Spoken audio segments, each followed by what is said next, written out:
Aujourd'hui, nous nous intéressons à la démarche du collectif de chercheurs Pérou qui se mobilise pour requalifier avec l'UNESCO la notion d'hospitalité vive au travers notamment du projet de la construction d'un nouveau navire dédié au sauvetage des migrants avec l'ONG SOS Méditerranée. Nous retrouvons par téléphone Sébastien Thierry, chercheur qui anime ce collectif. Je suis donc Sébastien Thierry, j'ai une formation de politologue, j'ai un doctorat de sciences politiques et j'ai enseigné très tôt dans des écoles d'architecture et d'art notamment, en me questionnant sur les situations de grande précarité ou de grand péril, notamment les outils des architectes, des artistes, des chercheurs pourraient être mobilisés.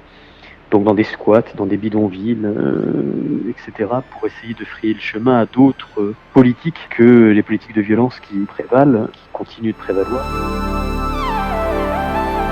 Et pour ce faire, j'ai créé un outil de mobilisation, disons une association qui se nomme le Pérou, pôle d'exploration des ressources urbaines. J'ai créé cela avec le paysagiste, jardinier, poète Gilles Clément. Ça a été pour moi un outil depuis une dizaine d'années, on l'a créé en 2012.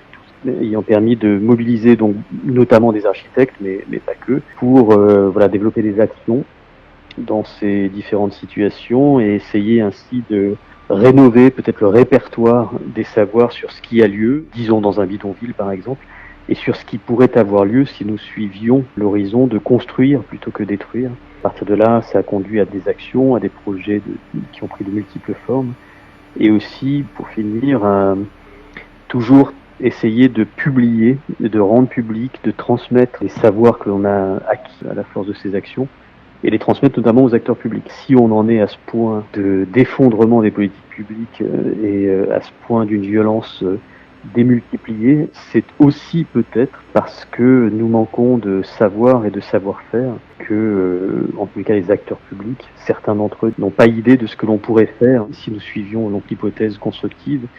Et si nous mettions au devant de la scène, notamment l'hospitalité, les formes qu'elle prend et les multiples horizons qu'elle offre. Le Pérou a développé des actions qui sont aussi des programmes de recherche qui ont beaucoup engagé des écoles d'art, des écoles d'architecture, d'urbanisme, qui ont conduit à de multiples actions en France. Vous avez été amené à croiser l'ONG SOS Méditerranée dans un de vos projets. Qu'est-ce qui vous a intéressé dans leur mission ? Ça rentre dans un projet un peu plus vaste, disons, du Pérou, qu'on a développé ou enclenché à partir de 2019-2020, qui était donc à la force de tous ces travaux dans des différentes situations de péril, de prendre la mesure de la beauté et de la portée des gestes d'hospitalité qui ont lieu partout sur nos territoires, et sur peut-être la mauvaise manière de les décrire. Soit on les décrit comme des crimes, ça a été donc le procès de Cédric Herrou et de bien d'autres. Certains acteurs publics désignent cette hospitalité vive comme criminelle, mais aussi, je dirais, nous, on a plutôt coutume de dire, donc, soit c'est une anecdote, soit c'est pas à la hauteur de ce qu'il faudrait faire, soit c'est parce qu'il n'y a pas de politique publique. Il y a d'un tas de représentations, en fait, qui ne créditent peut-être pas à leur hauteur la portée de ces gestes-là. Et donc, le travail qu'on a développé à partir de 2019-2020, c'est une réflexion sur comment requalifier cette hospitalité vive, parce qu'elle se déploie sur tous les territoires européens, parce qu'elle est cruciale pour celles et ceux qui cherchent refuge parmi nous, et parce qu'elle a aussi une portée pour les générations futures qui vont être confrontées, on le sait, au centuple au mouvement migratoire, à cause notamment du choc climatique. Et donc ces gestes-là, ces pratiques, ces organisations sont des trésors, d'une certaine manière, pour les générations futures. Et on s'est acheminé vers l'idée qu'il fallait les faire reconnaître par l'UNESCO au patrimoine culturel immatériel. Ce qui m'a intéressé dans SOS Méditerranée, c'est le lien, comment les gestes des marins sauveteurs et de celles et ceux qui font l'accueil à bord participent de cet immense paysage de gestes et sont aussi des pratiques très très précises, des techniques, des procédures et comment on les inscrit dans cette instruction-là, comment on les reconnaît aussi au patrimoine culturel immatériel.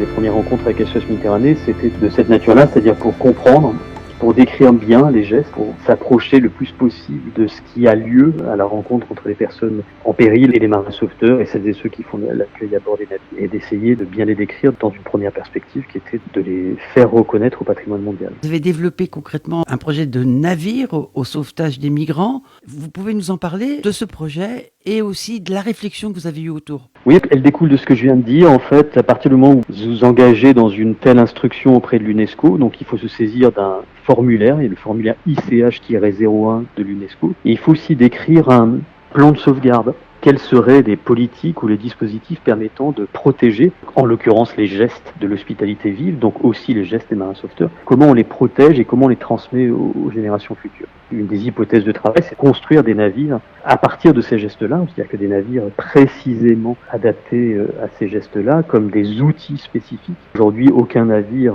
qui opère en mer Méditerranée n'est conçu pour et à partir de ces gestes-là, ce que maintenant les ONG appellent le sauvetage de masse, qui a tout un tas de caractéristiques, qui a lieu en très haute mer, qui a lieu avec des personnes très nombreuses, avec des personnes qui sont très fragilisées par ce qu'elles ont vécu depuis un certain nombre de semaines, jours, semaines, mois. Il y a des enfants. L'idée était de pousser la réflexion, de se dire, au-delà de l'écrire sur le formulaire, il faut des navires spécifiquement conçus. On s'est mis à travailler avec le collectif Pérou et beaucoup de personnes au fur et à mesure à la définition du premier navire d'une flotte spécifiquement conçue pour ces gestes des marins sauveteurs et de celles et ceux qui font l'accueil à bord. Et c'est là qu'on a commencé à décrire ce qu'on a appelé le navire à venir. On était en 2020 quand on a commencé la réflexion avec un très grand architecte naval qui se nomme Mark Van Petegem et un non moins grand designer qui s'appelle Marc Ferrand, et les équipes de SOS Méditerranée à qui on a demandé de préciser leurs gestes, leurs procédures, etc. et de commencer à décrire le navire manquant. Et c'est ainsi que, voilà, au bout d'un an, on avait une esquisse de ce navire manquant en 2021. On savait que c'était un catamaran d'environ 60-70 mètres de long, d'environ 20 mètres de large, et c'est à partir de là qu'on a poursuivi depuis le dessin de ce navire. Aujourd'hui, vous en êtes où dans le projet? De quel soutien avez-vous besoin? Alors le soutien, on a fait appel dès 2021 en fait à une multiplicité de concepteurs, de créateurs et notamment aux écoles. En fait, en décrivant ce navire manquant, alors on a commencé avec les marins sauveteurs des SOS Méditerranée, puis on a intégré dans l'équipe de partenaires scientifiques, disons, un vaste collectif de rescapés qui s'est constitué en association à Marseille, qui est une association extraordinaire qui se nomme l'Association des usagers de la PADA, donc qui est une association composée exclusivement de demandeurs d'asile, environ 500 personnes. Cette association est rentrée dans le projet en tant que partenaire scientifique, ainsi que des soignants des hôpitaux de Marseille, et ainsi que des membres activistes de l'association Pilotes Volontaires.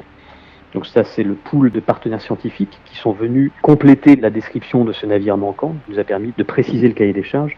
Et pour travailler sur la conception, une conception qui impliquait de multiples sujets, de la cuisine à bord à l'espace dédié aux enfants, de l'hôpital de bord aux outils de sauvetage, d'une ingénierie particulière pour la recherche des embarcations en péril au lieu du repos à bord, etc., etc. Donc ça impliquait de multiples disciplines, praticiens, etc. Donc on a lancé un appel et donc on a une cinquantaine de groupes de recherche et d'écoles d'art, de design, d'architecture d'Europe entière et un peu d'Amérique du Sud d'ailleurs, qui ont rejoint le projet en 2021 et qui ont développé différentes hypothèses de conception de certaines parties du navire, mais vraiment parfois des parties, j'allais dire infimes, c'est pas juste parce que c'est parfois décisif, notamment un jeune homme par exemple qui travaille sur les doudous, il est rentré dans l'équipe pour dessiner les doudous pour les enfants à bord. Mais c'est aussi valable pour la cuisine par exemple, on a une dizaine de chefs cuisiniers qui nous ont rejoints autour des grandes tables, restaurant à Marseille qui est formidable, et des écoles hôtelières, etc., qui travaillent sur la cuisine à bord et avec des diététiciennes des hôpitaux de Marseille. Il y a de multiples champs de recherche et de réflexion, etc., qui ont permis de dessiner, d'affiner le projet.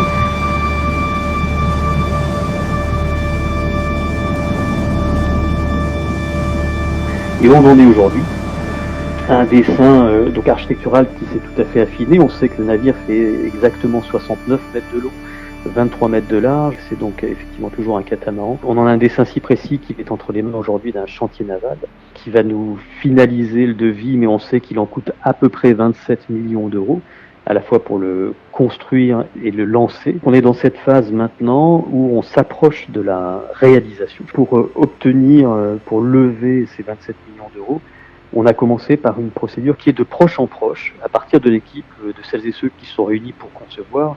On s'est réunis en début mai à Marseille, à la Friche Label de Mai, et on s'est dit qu'on allait chacune et chacun transmettre l'histoire et le projet et bien le décrire à des proches à qui on allait confier un code d'accès à une plateforme dédiée pour financer le projet, à qui on demande de donner 10 € minimum, et ainsi ils génèrent 10 codes et ils vont transmettre l'histoire et ces codes à 10 proches. Ça nous raconte et ça permet de construire un bâtiment, mais aussi de construire le désir de ce bâtiment, mais aussi construire la conviction qu'il est nécessaire que ce bâtiment existe. Et donc ça implique de prendre soin de la manière dont on raconte l'histoire, dont on se raconte les uns les autres l'histoire.